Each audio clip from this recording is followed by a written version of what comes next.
L'azienda sanitaria provinciale di Agrigento garantisce una costante presenza sul territorio di Villafranca Sicola per monitorare la condizione sanitaria in relazione alla presenza di casi di tubercolosi ed assicurare le corrette procedure di profilassi.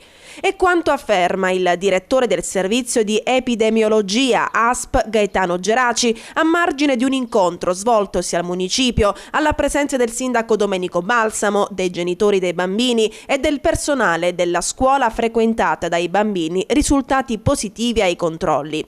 Tutti gli allievi della sezione scolastica che sono venuti a contatto con i tre piccoli, continua Geraci, saranno sottoposti al test della tubercolina assieme al corpo docente e non docente vicino ai bimbi positivi. Si tratta di una cinquantina di persone in tutto, 40 alunni e circa 10 adulti, che non dovranno recarsi presso l'ospedale di Sciacca per la breve indagine, ma saranno per comodità direttamente visitati a Villafranca Sicola.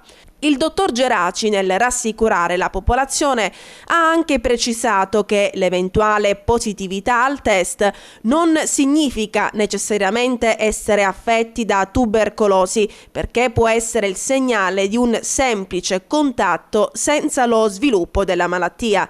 Nel caso in cui l'incidenza di positività in questo primo step sia superiore al valore della media nazionale, si procederà all'ulteriore estensione delle indagini a tutta la popolazione scolastica. L'ASP consentirà di effettuare il test anche ad altri soggetti, oltre alla cinquantina di persone interessate, che desidereranno sottoporsi alle indagini, magari per essere stati vicini ai bambini positivi.